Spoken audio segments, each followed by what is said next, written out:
नमस्कार, प्रिया क्रिएशनमध्ये आपल्या सगळ्यांचं मनापासून स्वागत। आजच्या या व्हिडिओमध्ये आपण 3 ते 6 महिन्याच्या बाळासाठी सुंदर असा खणाचा फ्रॉक कसा स्टिच करायचा हे बघणार आहोत।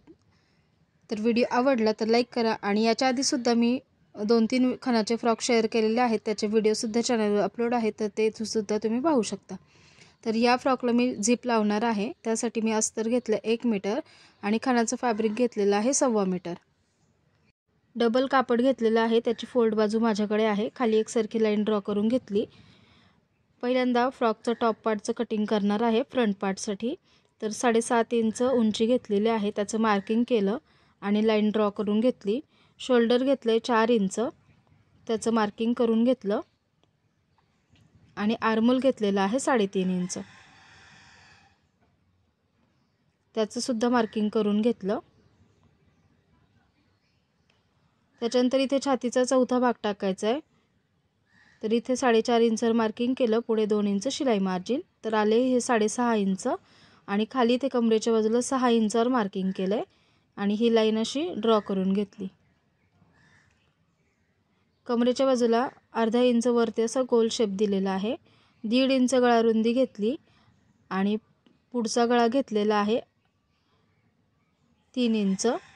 3 इंचाचं मार्किंग केलं आणि हा बॉक्स असा ड्रॉ केला, याच्यामध्ये गळ्याचा शेप दिलेला आहे, असा गळ्याचा शेप येईल आणि इथे आर्महोलचा जसा आकार येईल त्याप्रमाणे इथं राऊंड देऊन घेतलेला आहे। हे मार्किंग झालं, आता केले तसं कटिंग करून घ्यायचंय। हे 18 छातीच्या मापाप्रमाणे मी बनवलेलं आहे 3 ते 6 महिन्याच्या बाळासाठी। जर बाळ हेल्दी असेल तर तुम्ही मेजरमेंटमध्ये 2 इंच एक्स्ट्राचं वाढवून घेऊ शकता। आता बॅक पार्टसाठी कटिंग करायचं आहे, तर इथे डबल कापड घेतले खाली आणि 1/2 इंच एक्स्ट्रा पुढे घेतलेला आहे। त्याच्या पुढचा पार्ट ठेवला आणि आहे तसं ड्रॉ करून घेतलंय। झिप लावणार आहे आपण, त्यामुळे 1/2 इंच एक्स्ट्रा वाढवून घेतलेला आहे मागच्या पार्टसाठी। आहे तसं कटिंग करून घेतलं, गळा ड्रॉ केलाय त्याप्रमाणे कट करून घेतला। मागचा गळा घेतलाय, गळा रुंदी 1.5 इंच, 1/2 इंच सोडून पुढे केलेली आहे आणि 2.5 इंच खोली घेतलेली आहे। इथे गोल शेप दिला गळ्याचा आणि हे कट करून घेतलं।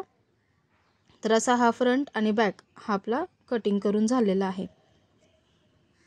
आता हा फ्रंट आणि बॅक एकमेकांवर ठेवलेला आहे आणि गळ्याच्या सरळ लाईनमध्ये ही पट्टी मी कट करून घेतलेली आहे। इथे मी काठाची पट्टी जोडणार आहे, त्यामुळे ते सेपरेट कट केलेलं आहे आणि मागचा जो गळा आहे तो सुद्धा स्क्वेअरमध्येच करून घेतलेला आहे। तर बघू शकता इथे अशी ही पट्टी कट करून घेतलेली आहे दोन्ही पार्टची। आता खणाचा कपडा घेतलेला आहे आणि त्याच्यावर हा पार्ट ठेवून घेतलेला आहे फ्रंटचा आणि थोडं थोडं एक्स्ट्राच कट करून घ्यायचं आहे, म्हणजे शिवताना व्यवस्थित शिवता येतं। तर हे मी कट करून घेतलं, दोन्ही पार्टसाठी मी हे कट करून घेतलेलं आहे। ही पट्टी घेतलेली आहे काठाची कट करून, 2 पट्ट्या आहेत ह्या 6 बाय 3.25 इंच अशा 2 पट्ट्या कट करून घेतल्यात। तेवढ्याच मापाच्या 2 अस्तरच्या पट्ट्या सुद्धा कट करून घ्यायच्यात। खाली अस्तरची पट्टी ठेवली आणि त्याच्यावर ही पट्टी उलटी ठेवली, त्याला दोन्ही बाजूने 1.5 इंचाचं मार्जिन ठेवून स्टिच करून घ्यायचे। दोन्ही पट्ट्यांना सेम तसंच करून घ्यायचंय आणि ह्या पट्ट्या सरळ करून घ्यायच्यात, हे आपण शोल्डरच्या तिथे जोडणार आहोत। ह्या पट्ट्या आता सरळ करून घेतल्या।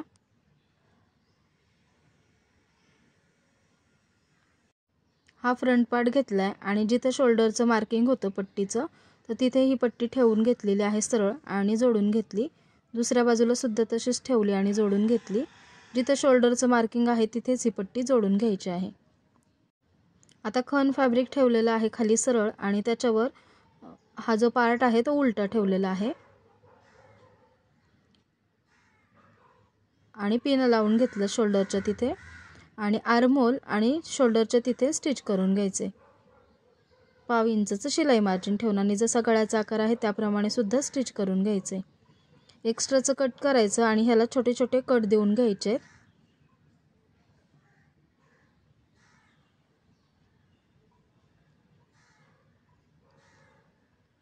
आता हे सरळ करून घेतलं तर बघू शकता अशा प्रकारे हे दिसेल।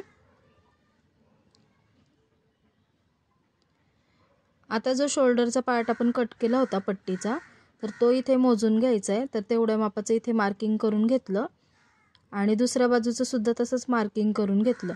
त्याच्यानंतर खाली 1/2 इंच एक्स्ट्रा घेतलं आहे, शिलाईमध्ये जाईल ते, आणि तेवढं कट करून घेतलं आहे.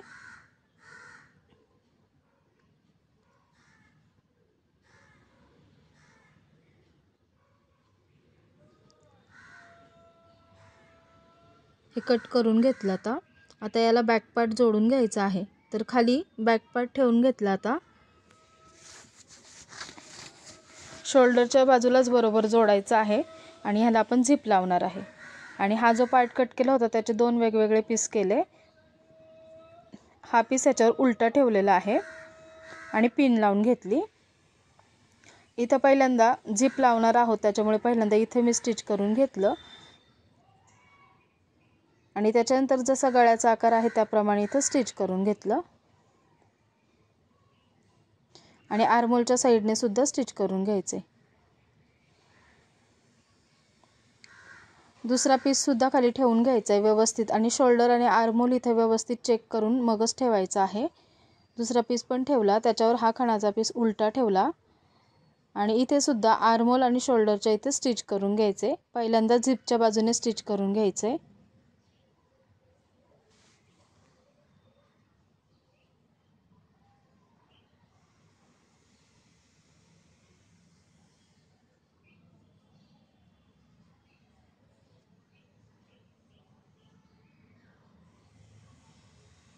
आता हे शोल्डर आणि आर्महोलच्या बाजूने स्टिच केल्यानंतर याला पण छोटे छोटे कट देऊन घ्यायचेत, एक्स्ट्राचं कट करून,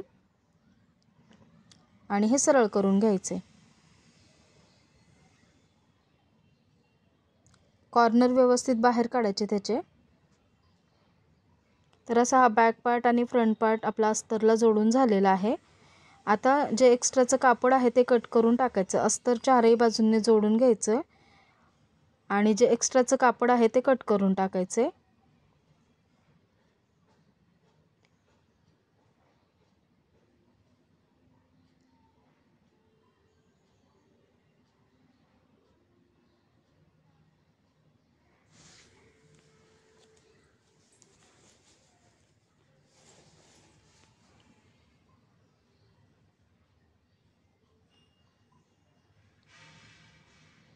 तर असा हा आपला टॉप पार्ट रेडी झालेला आहे. याला आता झिप लावायची आहे.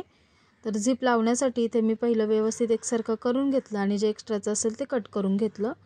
आता इथे एका बाजूकडे झिप अशी ठेवलेली आहे, एकदम त्याच्या जवळच ठेवायची आहे आणि इथे अगदी कडेने स्टिच करून घ्यायचे. झिप खाली ओढून घेतली आणि अगदी कडेने स्टिच करून घेतलं. झिप वरती घेतली आणि इथे आडवी स्टिच दिलेली आहे. आता दुसरी बाजू सुद्धा जोडून घ्यायची. तर ही झिपवर ठेवली आणि 1/2 इंचाचं अंतर सोडून मग टिप द्यायची आहे. व्यवस्थित एकसारखी ठेवून घ्यायची आहे आणि मग 1/2 इंच अंतर सोडून मग टिप द्यायची आहे. अशी ही झिप लावून झालेली आहे. आता एक्स्ट्राची कट करून घेतली आणि खाली इथे लॉक करून घेतले. एक्स्ट्राचं जे काय असेल ते कट करून घ्यायचं आहे. आता खालचा घेर तयार करून घ्यायचा आहे. तर घेरासाठी मी काठाची जी बाजू आहे ती अशी एकमेकांवर फोल्ड करून ठेवलेली आहे. 1.25 मीटरचा पूर्ण घेर घेतला आणि मग 2 वेगवेगळे घेर मी कट करणार आहे. तर त्याची उंची घेतलेली आहे 9 इंच आणि 9 इंचाचं इथे मार्किंग करून हा घेर कट करून घेतला आहे. तर अशी लांब पट्टी मला मिळालेली आहे 1.25 मीटरची. सुरुवातीला 2 इंच सोडून दिले आणि त्याच्यानंतर इथे मी प्लीट्स घालून घेतलेले आहेत. तर जेवढा वरचा पार्ट आहे त्याप्रमाणे आपल्याला इथं प्लीट्स घालून घ्यायचे आहेत. तर इथे मी मोजून घेतलं आणि परत 2 इंच इथे एक्स्ट्राचं सोडून जे पुढचं आहे ते भी कट करून घेतले आणि ज्या प्लीट्स आल्या त्याचा सेंटर काढून घेतलाय. इथे एक्स्ट्राचं कट करून घेतले. असाच घेर आपल्याला बॅकसाठी सुद्धा तयार करून घ्यायचा आहे. तर हा घेर माझा आलेला आहे 32 इंचाचा. तर असाच अस्तरचा घेर आता मी इथे कट करून घेतलाय. तर 32 बाय 8 इंच असा मी अस्तरचा घेर 2 वेगवेगळे कट करून घेतलेत. 32 बाय 8 इंच फ्रंट पार्टसाठी आणि बॅक पार्टसाठी.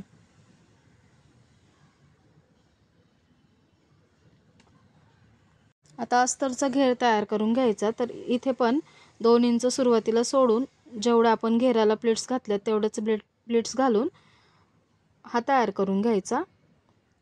आता हा पार्ट घेतलेला आहे, सरळ ठेवलाय खाली आणि त्याच्यावर घेर उलटा ठेवलाय आणि सेंटरपासून जोडायला सुरुवात केली. तर असा हा घेर जोडून झालाय.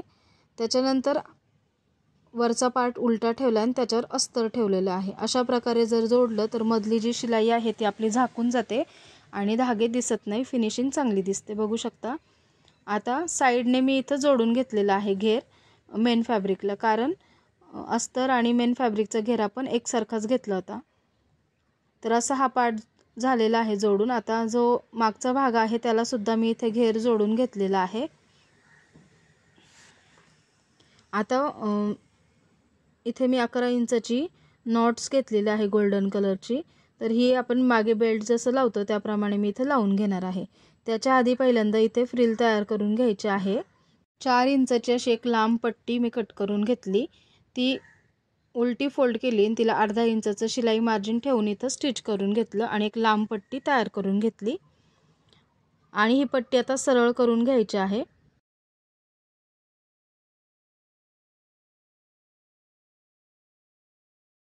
सुरुवातीला 1 इंच इथं सोडून दिलंय आणि सुरुवातीला पट्टी फोल्ड करून घ्यायची, म्हणजे त्याची फिनिशिंग करून घ्यायची आणि मग फ्रिल घालायला सुरुवात करायची आहे.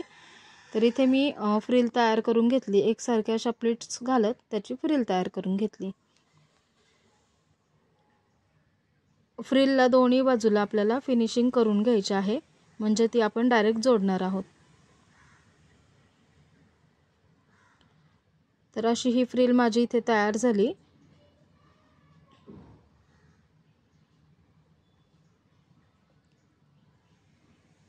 आणि त्याचं जे टोक होतं ते आतमध्ये मी फोल्ड करून घेतलेलं आहे. तर बघू शकता इथे आता ही लावून घ्यायची आहे. तर सुरुवातीला इथे मी 2 इंच अंतर सोडून दिलं आणि इथे पाव इंचावर मार्किंग केलंय, म्हणजे एकसारखी ती लागली जाईल.